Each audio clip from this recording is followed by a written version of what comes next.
ഒരു വ്യക്തി അനുഭവിക്കുന്ന മാനസിക ബുദ്ധിമുട്ട് പലപ്പോഴും അവരുടെ ചുറ്റുമുള്ള ആൾക്കാർക്ക് മനസ്സിലാകാൻ സാധിക്കുന്നില്ല. അതിപ്പം അപ്പനായിക്കോട്ടെ, അമ്മയായിക്കോട്ടെ, ഹസ്ബൻഡ് ആയിക്കോട്ടെ, വൈഫായിക്കോട്ടെ. ഒരു ശാരീരിക ബുദ്ധിമുട്ടെന്ന് പറയുമ്പം അത് പുറമേ കാണാൻ പറ്റും. അതായത് ഇപ്പോൾ കാല് വേദനയുണ്ട്, കാലിൻ്റെ അവിടെ ചിലപ്പോൾ നീര് വെച്ചിട്ടുണ്ടാവാം, അവിടെ ചുമന്ന് കിടക്കുന്നുണ്ടാവും. ഇതൊക്കെ നമുക്ക് പ്രത്യക്ഷത്തിൽ കാണാൻ പറ്റുന്നുണ്ട്.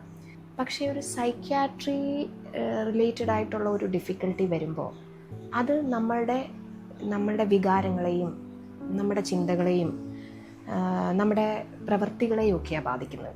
അതൊരിക്കലും ഒരു അസുഖമായിട്ട് കാണാൻ ആൾക്കാർ തയ്യാറാവണില്ല. മറിച്ച് അത് നിനക്ക് തന്നെ അങ്ങ് മാറ്റിയാൽ എന്താ, എൻ്റെ ചിന്തകൾ ഇങ്ങനെയാണ്, എൻ്റെ ചിന്തകൾ നെഗറ്റീവായിട്ട് പോകുന്നു, അല്ലെങ്കിൽ ഒരു ഡിപ്രഷനിൽ ഒരാൾ അനുഭവിക്കുന്ന ചിന്തകൾ, സൂയിസൈഡൽ തോട്ട്സ് വരുന്നു എന്ന് പറയുമ്പം അത് നിനക്ക് തിരിച്ച് ചിന്തിച്ചാൽ എന്താ, ഞങ്ങളൊക്കെ ചിന്തിക്കുന്നുണ്ടല്ലോ, അപ്പോൾ പിന്നെ അതിന് പോസിറ്റീവായിട്ട് അങ്ങ് ചിന്തിക്കണം.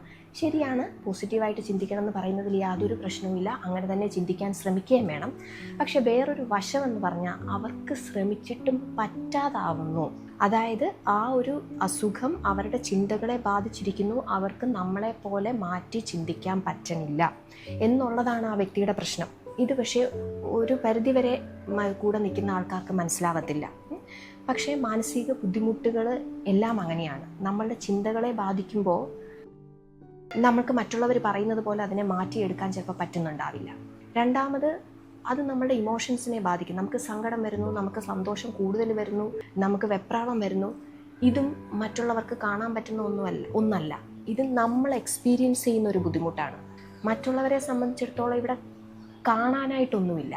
അവർ നോക്കുമ്പം എന്തിനാ വെറുതെ കിടന്ന് കരയുന്നത്, ഇതെന്തിനാ നീ ഇങ്ങനെ ദേഷ്യപ്പെടുന്നത്, ഇത്രമാത്രം ഇതിനെക്കുറിച്ച് ആകുലപ്പെട്ടിട്ട് എന്ത് ചെയ്യാനാ എന്നുള്ള ചോദ്യമായിരിക്കും പലപ്പോഴും കിട്ടുന്നുണ്ടാവുക. പക്ഷേ ഒരു പരിധിവരെ അത് പറ്റും. അതിനപ്പുറത്തേക്ക് അവർക്ക് പറ്റാത്തത് അവരുടെ ഡിഫിക്കൽട്ടി കൊണ്ടാണ്. അവരുടെ ആ ബുദ്ധിമുട്ടിന് ഒരു ഹെൽപ്പ് വേണം, അത് നമ്മൾ കൊടുക്കാൻ തയ്യാറാണ്.